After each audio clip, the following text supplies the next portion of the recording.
यत्रो राष्ट्रिय महत्त्वको विषयमा छलफल चलिरहँदै गर्दा प्रमुख प्रतिपक्षी दल आज सँगै बसेर यो बहसमा भाग लिन पाए हुन्थ्यो भन्ने नेपाली कांग्रेसको चाहना थियो। त्यही अनुरूप हामीले केही प्रयासहरू पनि गर्यौं। हाम्रो प्रयास जारी छ र केही दिनभित्रमा यो संसद सुचारू रूपले चल्ने अवस्था निर्माण गर्न सक्छौं भन्ने हाम्रो अपेक्षा पनि छ। हामीसँग आन्तरिक रूपमा जति स्रोत उपलब्ध छ साधारण खर्च धान्न पनि पुगिरहेको छैन। आर्थिक विकास खास गरी पूर्वाधार विकासको लागि राष्ट्रिय आवश्यकता पूरा गर्न बाह्य स्रोत नभइकन हुँदैन। यो बाह्य स्रोत भनेको प्रत्यक्ष वैदेशिक लगानी, ऋण वा अनुदान हो। यो मध्ये लगानी हुने ठाउँमा लगानी नभए हामीले लिने अनुदानै हो। अनुदान कोसँग लिने? नेपालको असंलग्नता, पञ्चशीलता र संयुक्त राष्ट्रसङ्घको बडापत्रमा आधारित भएर नेपालले जुन सन्तुलित परराष्ट्र नीति बनाएको छ त्यो नीति र हाम्रो संविधानले मार्गदर्शन जसरी गरेको छ हाम्रो राष्ट्रहित भनेर त्योसँग प्रतिकूल नहुने गरिकन हाम्रो सबै मित्रहरूसँग सकेसम्म अनुदान लिने हो। हाम्रो परराष्ट्र नीति, घोषित परराष्ट्र नीतिले पनि भन्छ क्षेत्रीय एवं विश्व शक्ति राष्ट्रहरूको बीचको सामरिक प्रतिस्पर्धाबाट नेपाललाई नकारात्मक प्रभाव हुन दिनुहुन्न। दक्षिण एसियामा सामरिक राष्ट्रहरूको बीचमा प्रतिस्पर्धा छ। यो तथ्यबाट भाग्ने होइन, कसैको छेउ लाग्ने पनि होइन। हामीले यसलाई सामना गर्ने हो र हाम्रो आफ्नो रणनीतिक स्वायत्तता प्रयोग गरेर यो प्रतिस्पर्धाबाट लाभ लिने हो। त्यही भएर 62-63 को परिवर्तन पछाडि हामीले भारतसँग विप्पा गर्यौं, हामीले चीनसँग बिआरआई गर्यौं र हामीले बडो सचेततापूर्वक संयुक्त राज्य अमेरिकासँग एमसीसी गर्यौं। माधव कुमार नेपाल माननीय प्रधानमन्त्री हुनुभएको बेलामा 2066 सालमा प्रारम्भ गरेको, अघि यहाँ आएर बोल्नुहुने माननीय जगन्नाथ खनाल प्रधानमन्त्री हुँदै गर्दा उहाँको मन्त्रीमण्डलले निर्णय गरेर भरतमोहन अधिकारी उप प्रधानमन्त्रीजीलाई अमेरिका पठाएर पहिलो पटक औपचारिक रूपमा हामीले एमसीसीमा राखिदिनको लागि आग्रह गरेको। त्यस पछाडि सुशील कोइराला बाहेक, स्वर्गीय सुशील कोइराला बाहेक यो हलभित्र भएको कुनै राजनीतिक दल कोही बाँकी छैन, कुनै प्रधानमन्त्री बाँकी हुनुहुन्न। त्यति मात्र होइन, मन्त्रीमण्डलमा एकपटक नाम पल्टाएर हेरौँ, तत्त बेलाको सरकारमा यहाँ अगाडि बस्ने एकजना सांसद पनि बाँकी हुनुहुन्न। अघि एकजना माननीयले यहाँ आएर बोल्नुभयो, म नाम लिन चाहन्न थिएँ तर मैले नाम लिनुपर्छ।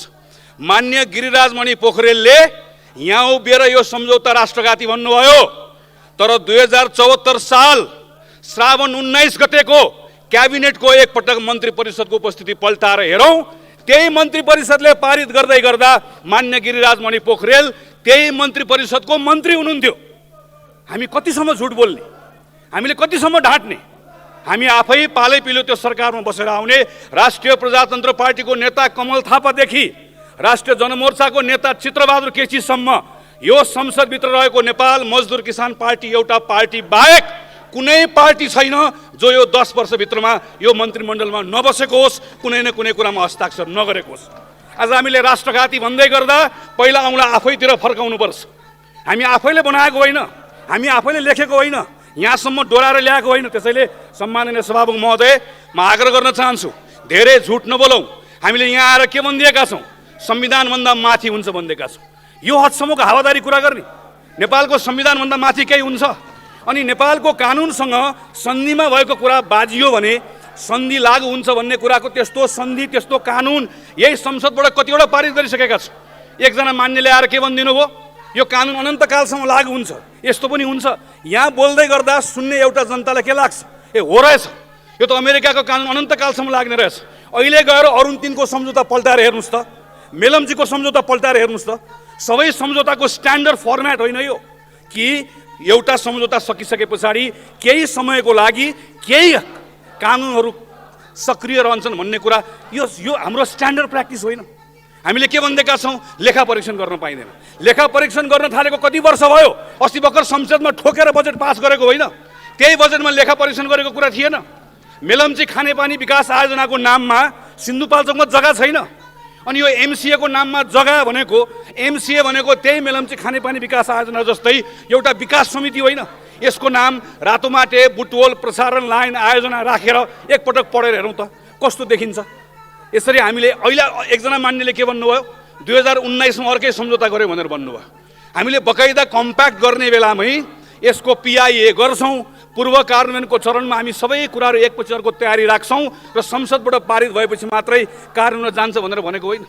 हामीले अर्को के भनेका छौँ? यहाँ आएर उभिएर अहिले अमेरिकी कानुन लागू हुन्छ भनेर भनेका छौँ। संसदबाट कानुन बनाउन पाइँदैन भनेका छौँ। आज यो सम्झौता अनुमोदन गरेपछि लाउनुहोस्, आजै संसदबाट एउटा कानुन पारित गरौँ, हाम्रो आफ्नो हितमा हुने गरिकन यो कानुन संसदबाट पारित गरेर देखाउन सक्ने यो अधिकार हाम्रो सार्वभौम संसदसँग कसैले खोसेर लान सक्छ?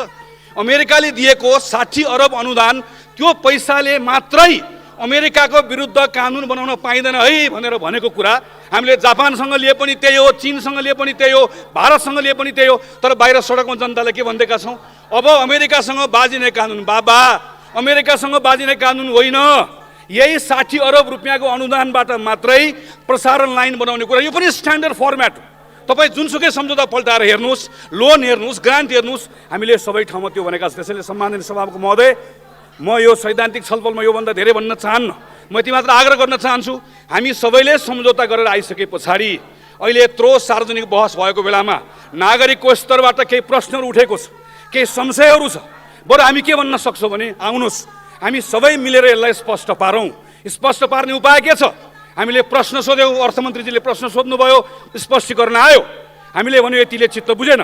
त्यसैले हामीलाई प्रचलित अन्तर्राष्ट्रिय कानुनले, नेपालको सन्धि ऐनले पनि एउटा अधिकार दिएको छ कि हामीले गरेको सन्धिमा हामीले आफ्नो बुझाइलाई, हाम्रो आफ्नो व्याख्यालाई बकाइदासँग सन्धि पारित गर्दै गर्दा घोषणा गर्न सक्छौँ। यो घोषणा आज म आग्रह गर्न चाहन्छु। म सम्माननीय सभामुख महोदय मार्फत मान्य मन्त्रीजीलाई भन्न चाहन्छु, नागरिकको स्तरबाट उठेका प्रश्नहरू कति ठिक होलान्, कति प्रश्नहरूको संशय होलान्, तर जेसुकै होस् संसदले आश्वस्त पार्नुपर्छ, सरकारले आश्वस्त पार्नुपर्छ।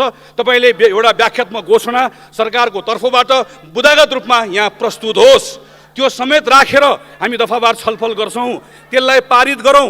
त्यो पारित गरिसके पछाडि संयुक्त राज्य अमेरिकाले मान्छ कि मान्दैन? मान्छ, मान्नुपर्छ। नमानेदेखि सन्धि अगाडि बढ्दैन। किन? हामीले यहाँबाट पारित गरिसके पछाडि हाम्रो सन्धि सँगसँगै हाम्रो संसदले पारित गरेको व्याख्यात्मक घोषणा सकाए सम्माननीय सभामुख महोदय, व्याख्यात्मक घोषणा पनि सँगसँगै जान्छ। हामीले व्याख्यात्मक घोषणामा जे मन लाग्यो त्यही कुरा लेख्यौँ भने संयुक्त राज्य अमेरिकाको एमसिसीले त्यसलाई स्वीकार गर्छ, गर्दैन? यसको अर्थ के हो? यसको अर्थ व्याख्यात्मक घोषणामा लेखेको कुरा अर्को पक्षले पनि मानेपछि मात्रै, हाम्रो व्याख्यालाई चित्त बुझाएपछि मात्रै, हाम्रो व्याख्या पनि ठिक छ भन्ने कुरा उसलाई लागे पछाडि नै सन्धि अगाडि जाने हो। त्यसैले अस्पष्ट भएका कुराहरूलाई व्याख्या गरेर गइसके पछाडि म सकाए सम्माननीय सभामुख महोदय, यति कुरा भनिसके पछाडि पनि हामी हीनताबोधले ग्रस्त हुन्छौँ भने हामीलाई राम राम मात्र भन्न सकिन्छ। हामीले आफै सन्धि पास गर्छौँ, सन्धि पास गर्दै गर्दा भन्छौँ यो हो, यो हो, यो हो, र योभन्दा दायाँ बायाँ भयो भने 1 मिनटमा सन्धि खारेज गरिदिन्छौँ भन्ने हैसियत पो राख्न सक्नु पर्यो, त्यो हिम्मत पो राख्न सक्नु पर्यो।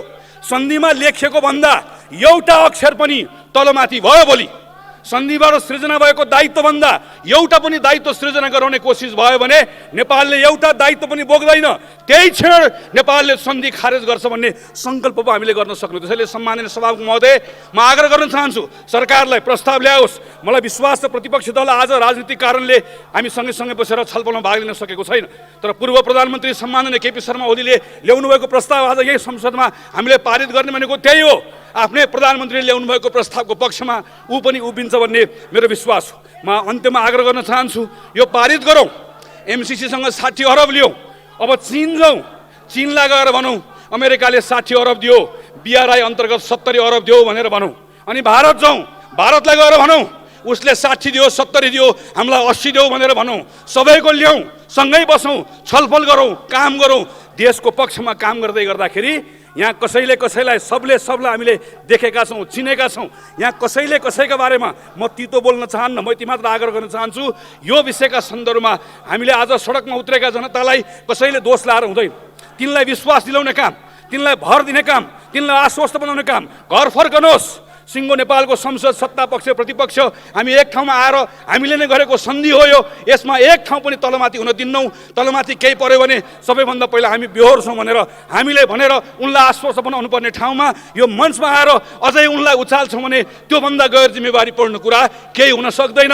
मन्त्री परिषदमा आफै बस्ने, हिजो आफै निर्णय गरेर आउने, अनि यहाँ आइसके पछाडि अहिले आएर लाज नमानिकन, सङ्कोच नमानिकन भन्छौँ भने हामीभन्दा गलत कोही हुन सक्दैन। त्यसैले सम्माननीय सभामुख महोदय, म एकपटक फेरि अन्त्यमा आग्रह गर्न चाहन्छु, यो सन्धिलाई अगाडि बढाउने क्रममा उठेका प्रश्नहरूको व्याख्यात्मक घोषणा, इन्टरप्रेट गर्ने इन्टरप्रिटेटिभ डिक्लेरेसन सरकारले ल्याओस्, त्यो सहित छलफल गरौँ, त्यो सहित मात्रै यस सन्धिलाई पारित गरौँ। यसको लागि आग्रह गर्न चाहन्छु। धन्यवाद।